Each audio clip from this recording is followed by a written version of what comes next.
Maka ulama menyusun sifat-sifat Allah yang disebut dengan sifat 20. Sifat Allah itu banyak sekali. Kenapa cuma sifat 20? Kenapa cuma 20 sifat? 20 sifat itu disusun oleh ulama sebagai tameng benteng untuk menangkis semua aliran sesat maupun agama maupun kelompok yang menyimpang tentang Allah Subhanahu wa taala. Jadi kalau sudah matang sifat 20 itu, maka insya Allah tereliminasi, steril daripada agama, aliran, pemahaman, keyakinan apapun. Jadi bukan maknanya sifat 20 itu adalah batasan.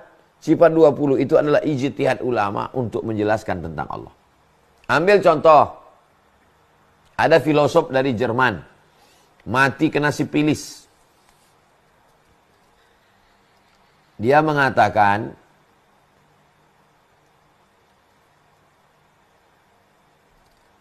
namanya Nietzsche. Nietzsche. Kata dia, Tuhan pernah ada, tapi Tuhan sudah mati. Tuhan pernah ada, tapi Tuhan sudah mati. Itu cukup dibantah dengan satu di antara sifat 20. Sifat yang mana yang bisa membantah itu? Sifat yang bisa membantah itu adalah sifat baqa. Baqa. Wujud, qidam, baqa. Baqa artinya tidak berakhir. Allah itu tidak berakhir. Baqa. Selalu kita terjemahkan kekal. Makna baqa tidak berakhir. Jadi semua yang berakhir berarti bukan Tuhan. Nah, itu praktek salah satu contoh bahwa ada aliran sempalan, ada kelompok atau agama atau apapun. Tuhannya itu bisa diuji. Bisa di fit and proper test dengan sifat 20 itu. Kalau Tuhan dia tidak lulus ini sifat 20, berarti bukan Tuhan. Nah, begitulah hebatnya ulama Ahlussunnah wal Jamaah menyusun itu. Berdasarkan Al-Quran, Sunnah, akal. Maka disusunlah. Oh, nggak boleh kita susun ini. Nggak boleh menyusun sifat 20. Kalau nggak boleh menyusun sifat 20, kenapa ada yang menyusun rukun sholat? Rukun sholat ada 13. Menurut siapa? Menurut mazhab Syafi'i. Jadi kalau begitu menyusun rukun sholat 13. Itu adalah ijtihad ulama. Untuk memudahkannya mengajar, disusun secara sistematis. Berdasarkan Al-Quran, hadis, ijma', qiyas. Tidak ada Nabi duduk dengan sahabat, wahai para sahabat, rukun sholat ada 13. Gak ada. Jadi kalau ada orang yang membid'ahkan, bid'ah mempelajari sifat 20. Kalau begitu bid'ah juga mempelajari fikih. Karena ini kan produk dari ulama. Bahan mentahnya tetap Quran, hadis, ijma', qiyas.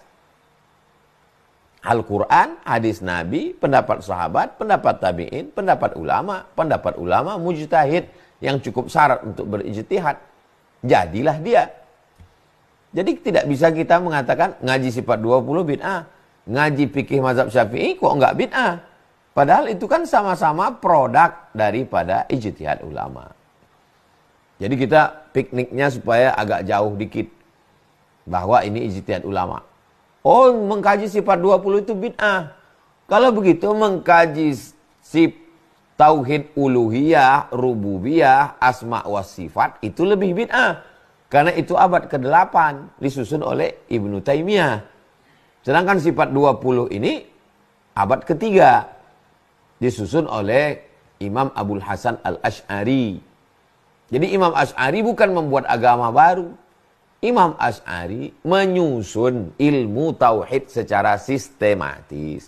Imam Syafi'i menyusun ilmu fikih secara sistematis.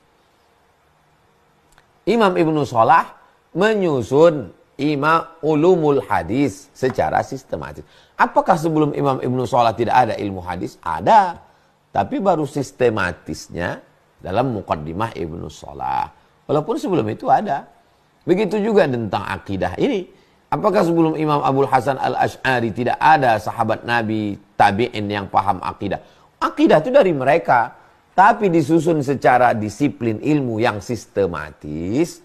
Itu pada masa Imam Abul Hasan Al-Asy'ari. Kenapa dia diberikan Allah keutamaan? Iya.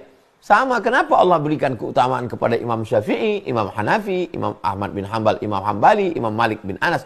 Itu kehendak Allah Subhanahu wa taala. Allah pilih mereka. Yarfa'illahu allazina amanu minkum wallazina utul ilma darajat.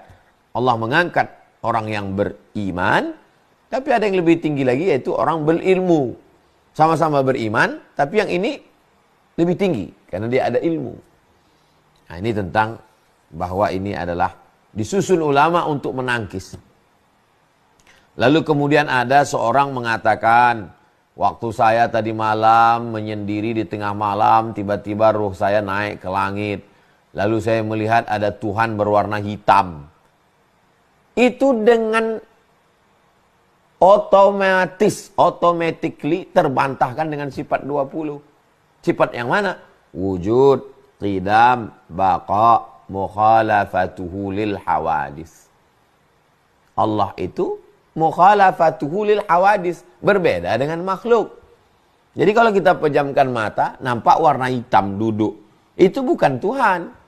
Karena Tuhan mukhalafatuhu lil hawadis. Dia berbeda dengan makhluk. Dari mana datang kaidah itu? Dari ayat Quran. Ayat mana? Walam yakul lahu kufuwan ahad. Tidak ada satupun yang setara, yang selepel, yang serupa dengan Allah. Laisa kamitslihi syai'un. Tidak ada satupun yang sama dengan Allah. Jadi ulama mengambil ayat, diambil substansi saripati maknanya, mereka godok, maka jadilah sifat 20 tadi untuk mengenalkan Allah, sekaligus untuk memfilter agama, aliran, sempalan, kelompok yang mempertuhankan yang tidak layak menjadi Tuhan.